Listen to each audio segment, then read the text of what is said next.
जय बाबा मणि।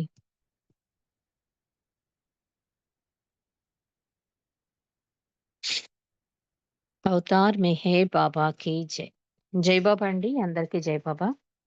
ప్రభుజీని ఈ అవకాశంలో ప్రార్థనా గీతాన్ని పుష్పలత గారు పాడతారు.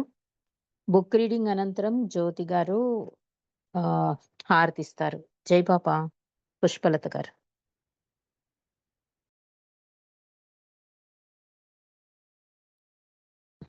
అన్మ్యూట్ చేసుకోండి పుష్పలత గారు.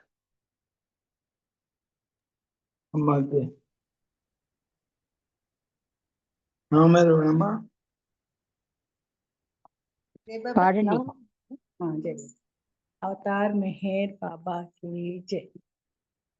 नमो मेहर बाबा अवतार नमो देव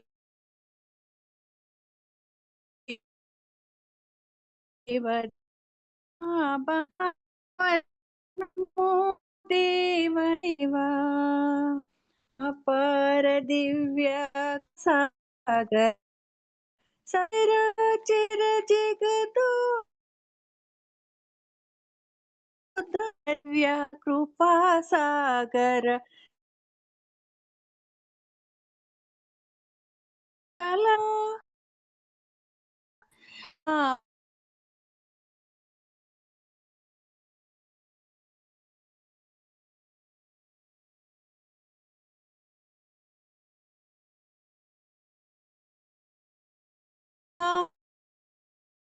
మీ వాయిస్ వినిపించట్లేదు పుష్పలత గారు. జై బాబా. నెట్ లేదా?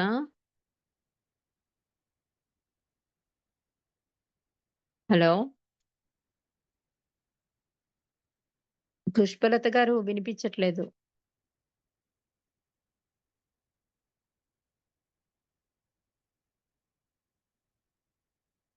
జై బాబా. నెట్ కనెక్షన్ లేదై ఉంటదమ్మా. ఓకే, మీరు పాడేస్తారా పోనీ? మళ్ళీ జాయిన్ అయ్యారు చూద్దాం. జయా పుష్పలత గారు జై బాబా.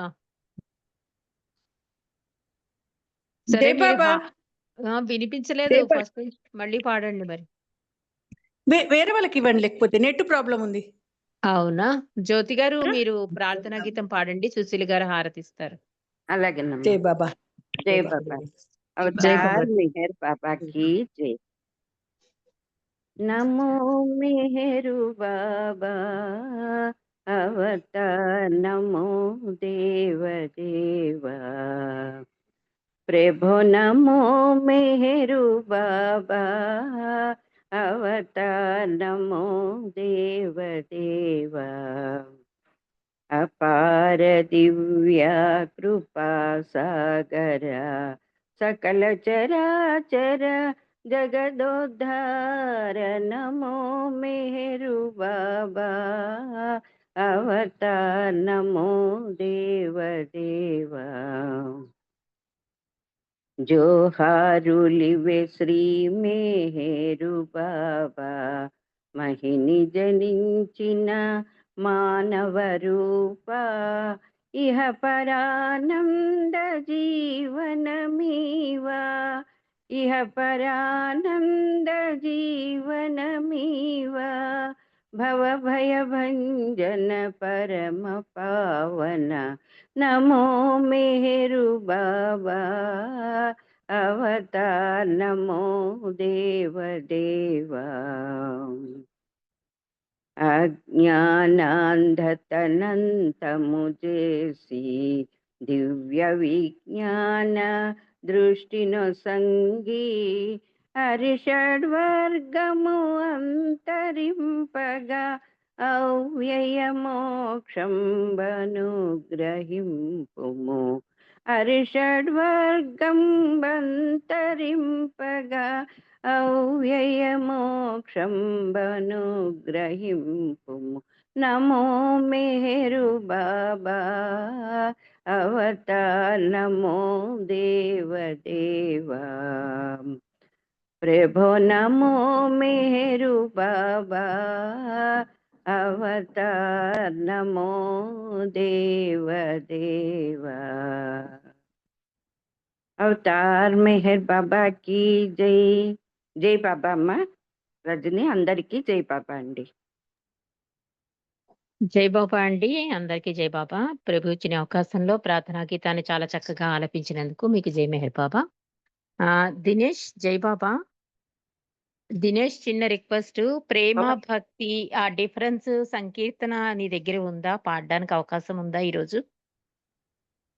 ప్రేమ రాకపోతే భక్తి తెలుసుకో పాడడానికి తారతమ్యాలు అనుకుంటా. ఎస్ ఎస్ ఉందమ్మా అది. అది పాడడానికి అవుతుందా ఇప్పుడు? ఇప్పుడా? Okay okay. ఆ సంకీర్తన అయ్యాక మనం ప్రేమ సందేశం తెలుసుకుందామండి. ఒక్కసారి పాట విందాం. జై మెహర్ బాబా. సేవ అవతార్ మెహర్ బాబా కీ జై. తెలుసుకో తారతమ్యాలను, ప్రేమ భక్తి నడుమ ప్రేమిక, ప్రేమ భక్తి నడుమ ప్రేమిక. తెలుసుకో తారతమ్యాలను, ప్రేమ భక్తి నడుమ ప్రేమిక, ప్రేమ భక్తి నడుమ ప్రేమిక. ప్రేమ ప్రేమికుని దహించును, భక్తి ప్రియతముని దహించును. ప్రేమ ప్రేమికుని దహించును, భక్తి ప్రియతముని దహించును. ప్రేమ ప్రియతముని ఆనందమును కోరును, భక్తి ఆశీస్సులను కోరును. ప్రేమ ప్రియతముని ఆనందమును కోరును, భక్తి ఆశీస్సులను కోరును. ప్రేమ నాశించి సేవించుమా, మెహరు ప్రియతముని చరణాలను, మెహరు ప్రియతముని చరణాలను. తెలుసుకో తారతమ్యాలను, ప్రేమ భక్తి నడుమ ప్రేమిక, ప్రేమ భక్తి నడుమ ప్రేమిక. ప్రేమ ప్రియతముని భారమును తాను వహింపవాంఛించును,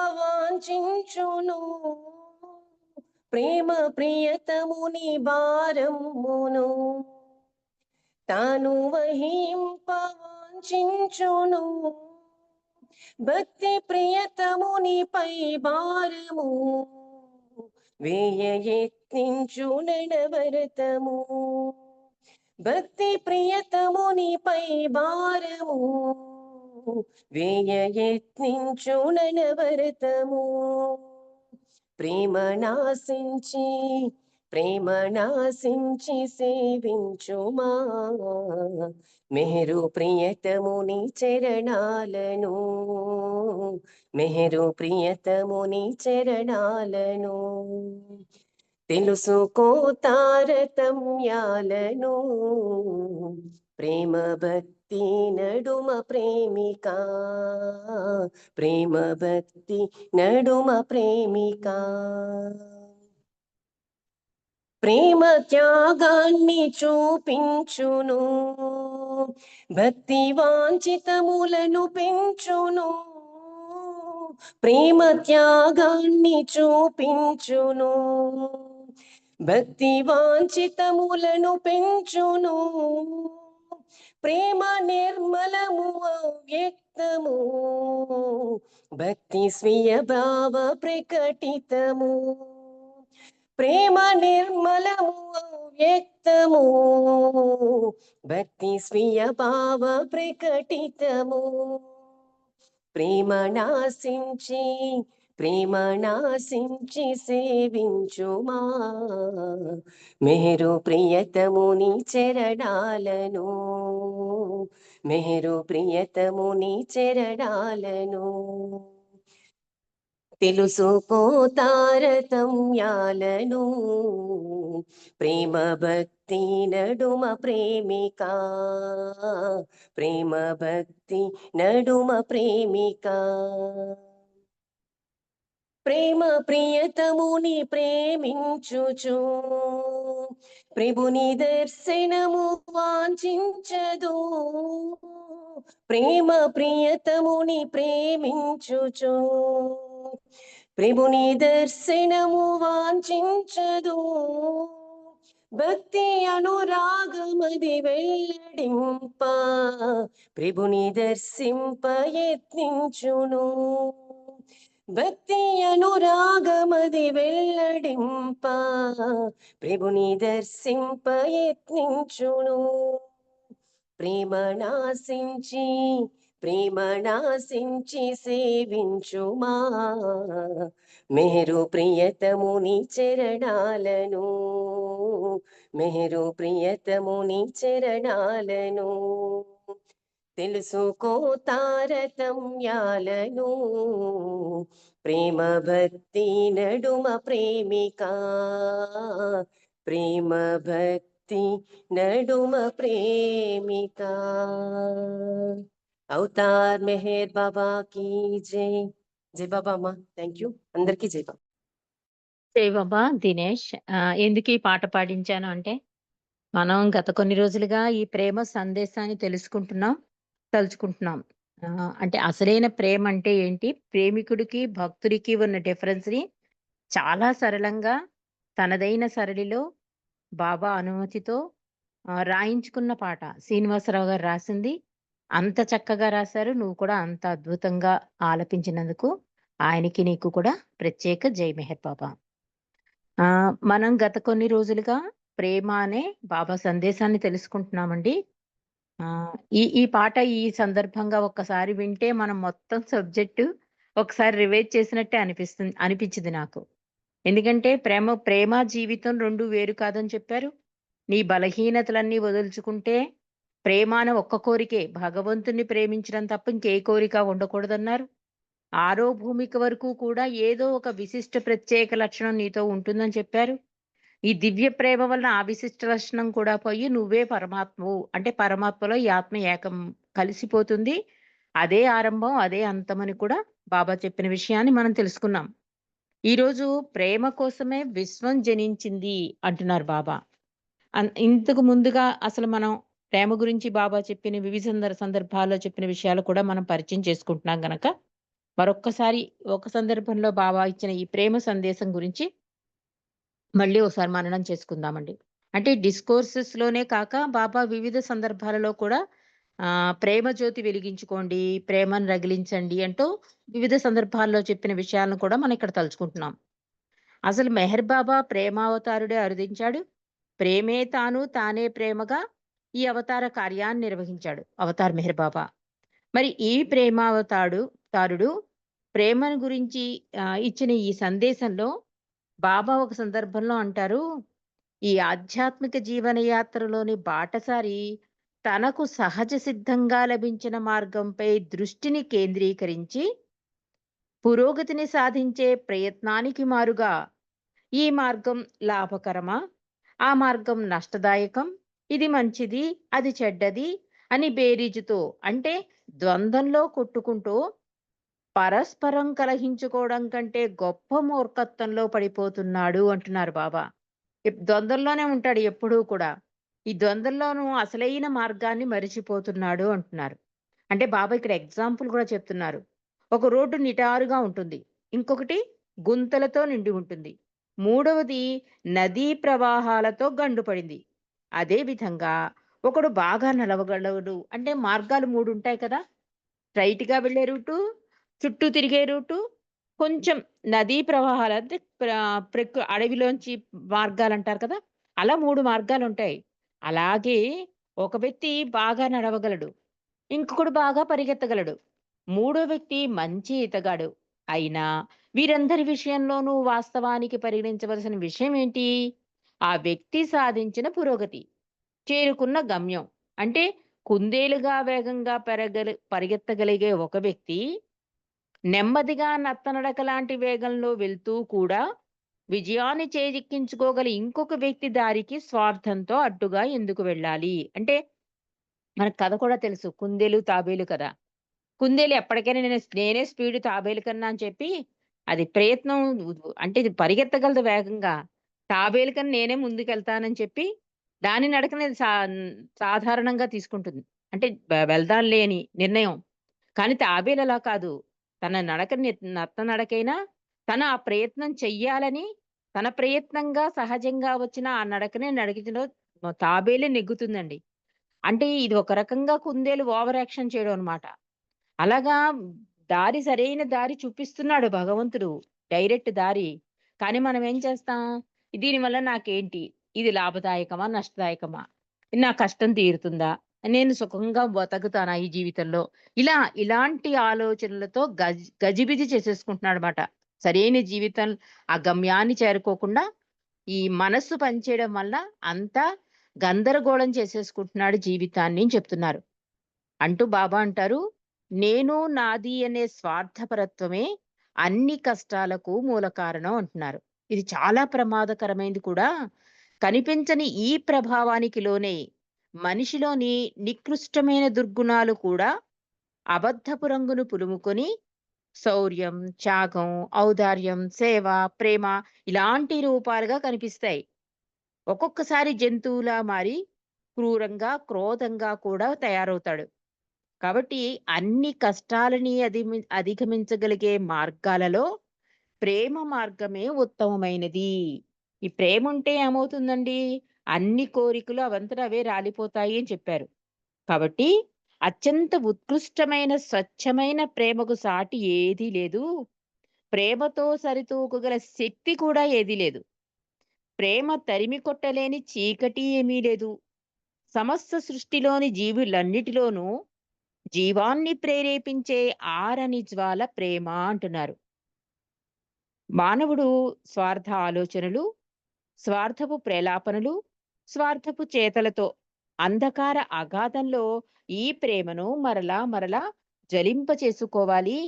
అలా ప్రేమ ఒక గొప్ప శక్తిగా బయల్పడి దీప స్తంభంలా నిలబడి స్వార్థమనే అంధకారపు అగాధాల్లో దిక్కుతోచక కొట్టుమిట్టాడుతున్న వారికి దారి చూపే సేవ చేస్తుంది.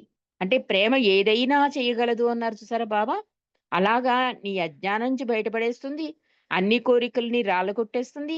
ఒక్క భగవంతుని ప్రేమించడమే, ఆ ఏకైక భగవంతుని ప్రేమించడం తప్ప అంతకన్నా ప్రేమించదగ వస్తువు ఏదీ లేదు అని తెలుసుకుంటావట నువ్వు. కాబట్టి ప్రేమను జ్వలింప చేసుకోండి అని చెప్పి బాబా ఇచ్చిన ఒక సందేశం. మరి ఈ రోజు ఈ డిస్కోర్స్‌లో అవతార్ మెహర్ బాబా ప్రవచనములు అంటే బాబా అప్పుడప్పుడు చెప్పిన డిస్కోర్సులన్నీ కలిపి అవతార్ మెహర్ బాబా ప్రవచనంలో ఒక గ్రంథం రాశారండి. అందులో ప్రేమ అనే అధ్యాయం గురించి మనం తెలుసుకుంటున్నాం. ప్రేమ గురించి బాబా చెప్పిన విషయాలన్నీ తెలుసుకున్నాం. దివ్య ప్రేమలో ఏమవుతాడు ప్రేమికుడు? ప్రీతమునితో ఒకటైపోతాడని కూడా మనం తెలుసుకున్నాం. కానీ ఈ రోజు బాబా ఏం చెప్తున్నారంటే అసలు సృష్టి ఈ ప్రేమ కోసమే ఈ సృష్టి జనించింది అంటున్నారు. దాని గురించి మనం తెలుసుకుందామండి. బాబా అంటున్నారు, ప్రేమ కోసమే ఈ సృష్టి యావత్తూ ఆవిర్భవించింది. మరియు ప్రేమ కోసమే దాని అస్తిత్వం కొనసాగించబడుతుంది. ప్రీతముడు, ప్రేమికుడు వేరనే భావన కల్పించే ద్వంద్వ స్థితి ఆఖరికి అతని దివ్యత్వాన్ని ఎరుకతో అనుభవించి ఆనందించడానికి దోహదపడుతుంది. కావున భగవంతుడు ఈ మాయా సృష్టిలోనికి అవతరించి వస్తూ ఉంటాడు. ప్రేమ యొక్క వికాసము ద్వంద్వాల బిగు యొక్క నియమములపై లోనై వాటిపైనే ఆధారపడి ఉన్నది. ప్రేమ నాటకాన్ని కొనసాగించడానికి భగవంతుడు అగణితమైన ఆత్మల భేదాన్ని ఉన్నట్లుగా భావించే భ్రాంతికి గురి అవుతాడు. అవన్నీయు తన యొక్క రూపాలే. వాటికి సంబంధించిన వరకు అతడు అంటే భగవంతుడు ఆ పాత్రలను దివ్య ప్రేమికుడుగా, దివ్య ప్రీతముగా నిర్వర్తిస్తాడు. ప్రియతమునిగా అతడు అంటే ఎవరు? భగవంతుడు. వారు కొనియాడదగిన వాస్తవము మరియు ఆఖరి గమ్యమే. దివ్య ప్రేమికునిగా అతడు అంటే భగవంతుడు వారిని తన వద్దకు తిరిగి రప్పించుకునే వాస్తవమైన ఆఖరి రక్షకుడు. అలా ద్వంద్వాయుతమైన ఈ యావత్ ప్రపంచం కేవలం మాయయే అయినా ఈ మాయ ఒక ముఖ్యమైన ప్రయోజనం కోసం ఆవిర్భవించింది అంటున్నారు. దీని గురించి కొంచెం సరళంగా తెలుసుకుందామండి. బాబా ఏమంటున్నారు? ప్రేమ కోసమే విశ్వం జనించింది అంటున్నారు. అంటే ఈ విశ్వం పుట్టడానికి కారణం ఏంటి? ప్రేమ అంటున్నారు.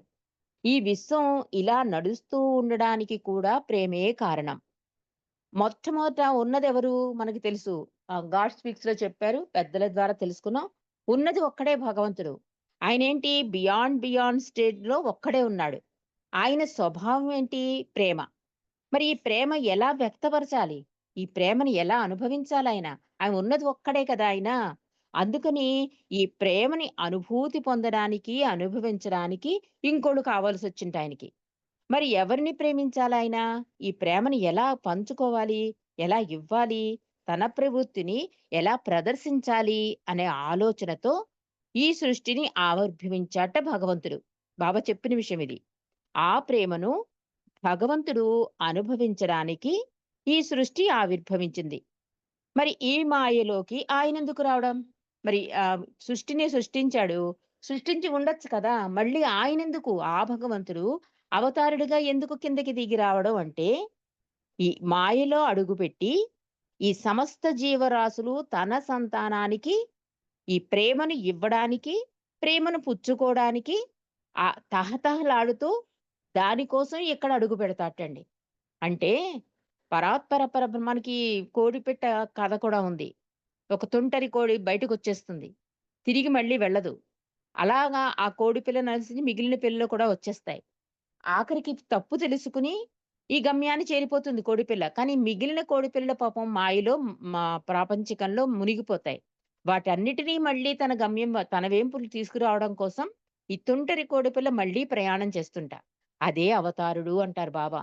అంటే భగవంతుడు అవతారుడుగా కిందకి దిగి వచ్చి ఇది కరెక్టైన వే కాదు.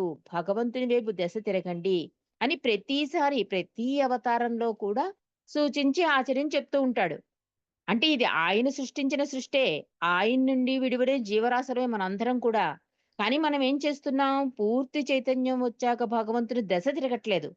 దానికోసం భగవంతుడు ఏం చేస్తాడు? ప్రతిసారి కిందకి దిగివచ్చి తన బాధ్యతగా ప్రతి ఆత్మ ప్రయాణాన్ని తను కూడా చేసి వాళ్ళకి సూచించి, ఆచరించి చెప్తాడు. కొన్ని ఆత్మలు రెడీగా ఉన్న ఆత్మల్ని తీసుకెళ్ళిపోతాడు. రెడీ కానివి రెడీ చేస్తాడు. ఇంకా రెడీ కాకపోతే మళ్ళీ వచ్చి పాపం తన సంతానమే కదా అని చెప్పి మళ్ళీ వచ్చి తన బాధ్యతగా ఈ మానవ దేహం దైవీ మానవుడిగా రావడం, అవసరంబు తనకు లేక అంటాడు చూసారా? అలా వస్తూనే ఉంటాడట. ఇది ఒక దివ్య క్రీడ అని కూడా బాబా అన్నారు. కాబట్టి మాయలో మొట్టమొదట రాయిలో అడుగుపెట్టాడు మానవుడు. ఎప్పుడైతే ఈ మానవుడు రాయిగా వచ్చాడో ద్వంద్వం ప్రారంభమైపోతుంట. ఈ ద్వంద్వం యొక్క ప్రభావం ఎంత తీవ్రంగా ఉంటుంది అంటే, ఆ ప్రేమ యొక్క ప్రభావం కూడా అంత తీవ్రంగా ఉంటుంది అంటున్నారు. అంటే ద్వంద్వము, ప్రేమ ఈ రెండింటి మధ్యన ఘర్షణ. ఈ ఘర్షణ వల్ల ఏమవుతుందంటే ఆఖరికి ప్రేమే నెగ్గుతుంది అంటున్నారు. ఎప్పుడైనా సరే ఇక విపరీతంగా అయితేనే కదండీ ఏదైనా ఎక్కువైపోతే మనకి దాని మీద విరక్తి కలుగుతుంది. అలాగే ఎప్పుడో ఒకనాటికి ఈ ఆత్మకి విరక్తి కలుగుతుంది. ఇంకా ఎన్ని జన్మలు, ఏంటి సంసారం, ఏంటి అని అనుకుంటాం. కానీ అప్పుడప్పుడు వస్తుంది. అది అది ఒకళ్ళెవరైనా చనిపోయారనుకోండి వైరాగ్యం వస్తుంది. అది శాశ్వతంగా ఉండదు. కానీ కొన్ని జన్మలెత్తాక ఒక ఆత్మకి మాత్రం వైరాగ్యం వస్తుంటండి. అప్పుడు ఈ ద్వంద్వంలో కొట్టుకుని ఆఖరికి ప్రేమ అంటే భగవంతుని దశ తిరుగుతాట. అది ఎక్కువ తీవ్రత రావడం వల్లనే ప్రేమ వైపు మరలడానికి అవకాశం ఉంటుంది. పరిణితి చెందుతుంది ఆత్మ అని చెప్తున్నారు. ఎలాగా? ఒక కష్టం, సుఖం, ద్వేషము, ప్రేమ, అసూయ, స్వార్థం, నిస్వార్థం ఇలా ద్వంద్వంలో కొట్టుకుని ఆఖరికి ఏమవుతాడు? ఇది కాదు నాది నా గమ్యం. నేను వచ్చింది దీనికోసం కాదు. భగవంతుని ప్రేమించడానికి, భగవంతునిలో ఐక్యమవ్వడానికి అని తెలుసుకుంటాట. అలాంటి పరిస్థితి ఏర్పడే వరకు మా ఈ ప్రేమికుడవనండి, సాధకుడవనండి ఇలా కొన్ని జన్మలు ఎత్తవలసిందే అని చెప్తున్నారు. కాబట్టి ప్రియతమునిగా అతడు వారు కొనియాడదగిన వాస్తవం మరియు ఆఖరి గమ్యం ఇదే అని తెలుసుకుంటారు అని చెప్తున్నాడు. అంటే ప్రేమికుడు ఏం తెలుసుకుంటాడు? ఇంకెవరూ లేరు, నేనొక్కడినే అని తెలుసుకునే వరకు ద్వంద్వంలో ఉంటాడు. ఆఖరికి ఏమవుతాడు? ప్రీతములో ఐక్యమవుతాడు అని చెప్తున్నారు. అంటే మొత్తం ఉన్నది ఒక్కడే, ఒకే ఒక్కడు. ఆ ఒక్కడినే నేను అని తెలుసుకుంటాట. ఇలా తెలియాలంటే అంటే ఈ ప్రేమికుడు, ప్రీతముడు కూడా ఒకటైపోతాడనమాట. అంటే ఇక్కడ బాబా చెప్పిందేంటంటే ఈ ప్రేమ క్రీడను అనుభవంలోకి తెచ్చుకోవడం కోసం ఏకైకుడైన పరమాత్మ చిన్న చిన్న బిందువులుగా విడిపోయి ఒకటవుతూ ఇంకో బిందువును ప్రేమించవలసిన అగత్యం ఏర్పడుతుంది. అందుకే బాబా చూడండి, మొన్న కూడా మనం తెలుసుకున్నాం. బాబా దర్శనాలు ఇస్తున్నప్పుడు 20,000 మంది ఉంటే బాబా స్టేజ్ మీ ఆ కుర్చీలో కూర్చోకుండా స్టేజ్ మీదకి వచ్చి కింద కూర్చుని మీ మీరందరూ కనిపించట్లేదు, అందరిలో నేనొక్కడినే కనిపిస్తున్నాను అంటే ఆ స్థితికి వెళ్ళిపోతాడనమాట ఒక ఆత్మ. కాబట్టి చిన్న చిన్న బిందువులుగా మనం పరమాత్మ నుండి విడిపడిన బిందువులం. ఒక సముద్రం ఉందనుకోండి, ఆ చిన్న చిన్న బిందువులన్నీ కలిసి సముద్రంలో కలిస్తే ఏమవుతుంది? అది మహాసముద్రమే కదా! కానీ బిందువు తన ఒక్కటే బిందువు అని అనుకుంటూ ఉంటుంది. నేనొక్కతినే ఉన్నాను అనుకుంటుంది. ఆఖరికి అన్ని స్టేజ్‌లు దాటాక సముద్రంలో కలిసాక ఏమవుతుంది? నేను మహాసముద్రాన్ని అని భావిస్తుంది. అలాగే ఒక బిందువు ఇంకొక బిందువుని ప్రేమించవలసిన అగత్యం ఏర్పడుతుంది. అందుకోసం ఈ ప్రేమ క్రీడను జరిపిస్తాడు భగవంతుడు. ఇదంతా కూడా ఆయన ఆడించే నాటకం అనడానికి ఇదొక తార్కాణం. కాబట్టి సృష్టిలో కనిపిస్తున్న ప్రతీదీ కూడా ఆయన రూపాలే. అంచేత ఆయనే 2 పాత్రలు. 2 పాత్రలంటే ప్రేమికుడు, ప్రీతముడు అవుతాట. ఆఖరికి ఏమవుతుంది? ఆత్మ పరమాత్మలో కలిసిపోతుంది. అప్పుడు 2 కాదు ఉన్నది ఒక్కటే అని తెలుసుకుంటాట. ఎందుకు మనం ప్రేమించాలి అంటే భగవంతుని కంటే ప్రేమించదగిన వస్తువు ఏమీ లేదు. భగవంతుడే ప్రేమ, ప్రేమే భగవంతుడు అని తెలుసుకుంటాట. కాబట్టి భగవంతుడే ప్రేమికునిగా మారి అవతారం దాల్చి, సూచించి, ఆచరించి చూపుతాట. అలా ప్రతిసారి ఆయన కిందకి దిగివస్తాడు. ఎందుకంటే ఆ ప్రేమని బాబా కూడా అన్నారు కదా! ఆ ప్రేమను ఇవ్వడానికి, అందిపుచ్చుకోవడానికి నేను ప్రతిసారి కిందకి దిగి వస్తాను. అంటే ఈ సృష్టి యావత్తు కూడా ప్రతి ఆత్మని కూడా తనలోకి కలుపుకోవడం కోసం భగవంతుడు ప్రతిసారి కిందకి దిగి వస్తాడు. ఇదంతా ఆయన ఆడే ప్రేమ క్రీడ, దివ్య క్రీడ అని బాబా తెలియజేశారు. మరి ఈ తర్వాత అధ్యాయం ఏంటంటే ఆహ్, ఒక్క నిమిషం. ప్రేమ యొక్క శక్తుల గురించి బాబా చెప్తున్నారండి. దాని గురించి కూడా రేపు మనం తెలుసుకుందాం. టైంకు మనం భద్రం కనుక. ఈ అధ్యాయంలో ఇంకా అనంత సహనం గురించి కూడా బాబా చెప్పారు. అంటే ఆయన ప్రయత్నం ఎప్పుడూ కూడా సహనంతో, అంటే ఆయన పాపం అందరినీ గమ్యం చేరుద్దామని ప్రతిసారి వస్తాడు కానీ, కొంతమందినే తీసుకెళ్తాడాయన. మళ్ళీ కొందరి కోసం ప్రతిసారి ఒక్కరి కోసం కూడా దిగి వచ్చిన అవతారం అని చెప్తూ ఉంటారు బాబా. అలా భగవంతుడు అనంత సహనంతో ఈ మాయా సృష్టిలోకి వచ్చి పడవలసిన బాధల కన్నా అమితంగా బాధలుంటాయటండి భగవంతుడు కిందకి దిగివస్తే. కాబట్టి అనంతమైన సహనంతో ప్రతిసారి ఆ ప్రేమను అందుకోవడానికి, ప్రేమను ఇవ్వడానికి వస్తాడు. అలా ఆయన ఒకే ఒక్క బలహీనత ఏంటంటే, ఈ విశ్వాన్ని ప్రేమించడం అంటున్నారిక్కడ. ఆ కారణంగానే ఈ బలహీనతను వాడుకుని అనాదిగా భగవంతుడు అవతారుడుగా కిందకి ఈ విశ్వం కోసం, ఈ విశ్వంలోని ఈ తన సంతానాన్ని గమ్యం చేర్చడం కోసం కిందకి దిగి వస్తాడు అని చెప్పి ఆ ఒక్క ప్రయోజనం ఏంటండి. ఏంటి ప్రతి ఆత్మని కూడా గమ్యం చేర్చే వరకు అలా కిందకి దిగి వస్తూనే ఉంటాడు భగవంతుడని బాబా ముగించారు. మరి రేపటి రోజు ప్రేమకున్న వాస్తవ శక్తులు అని చెప్పేసి బాబా ఈ ప్రేమ అనే సందేశాన్ని ముగించారు కనుక రేపు ఈ చాప్టర్ ని ముగించుకుందాం. అవతార్ మెహర్ బాబాకి జై. జై బాబా అండి. సుశీల్ గారు బాబాకి హారతి ఇవ్వాల్సిందిగా కోరుతున్నాను. శ్యామల గారు ఏమైనా చెప్తారా? జై బాబా.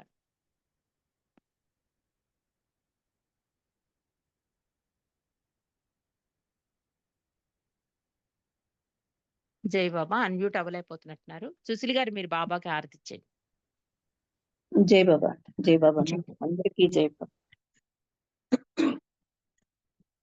बुझावे नार जलतनी ये कर कुद रात फरमातु छलागी आश भक्तों ने के बख्शे नूर ये मातु आया मुर्शद मेरे बाबा चरण पर, तुझ नजरिए सर खुदाना, जात तीवा के पे दैबे तो मेहरबा तू, तुझे मालिक हकीकतनो तू आशे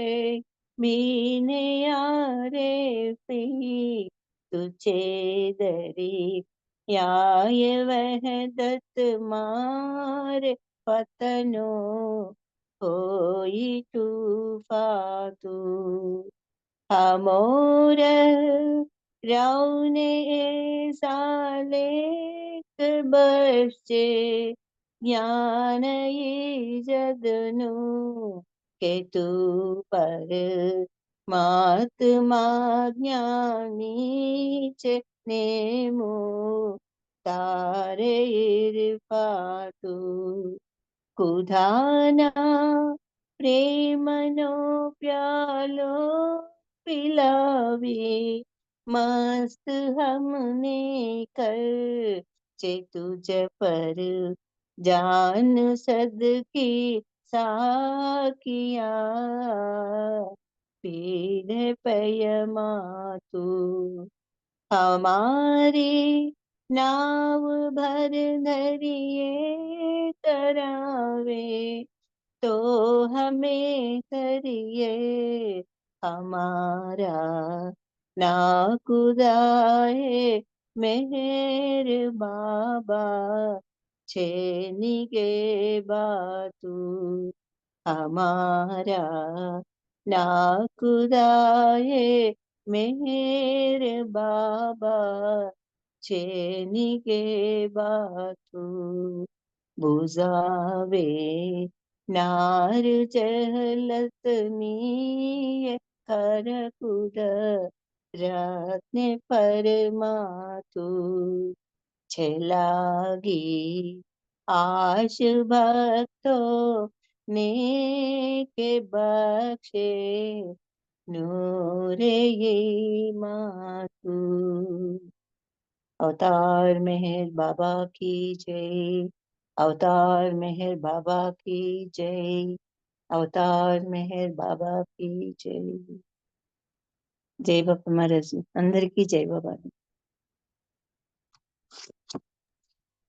జై బాబా అండి. జై బాబా అందరికీ జై మెహర్ బాబా.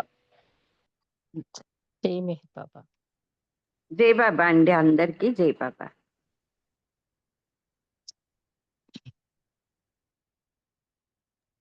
జై బాబమ్మ ఇప్పటికి అయింది. జై బాబా శ్యామల గారు. జై బాబా జై బాబా. అన్మ్యూట్ అవ్వలేదు ఇంతసేపు. అదే అనుకున్నానండి. జై బాబా అంతే, అండి ఒక్కోసారి అందరికి. ప్రాప్తం అవుతుంది, ఒక్కోసారి ప్రాప్తం ఉండదు. అంతే. జై బాబా. జై బాబా అండి. జై బాబా. జై బాబా అందరికీ జై మెహర్ బాబా.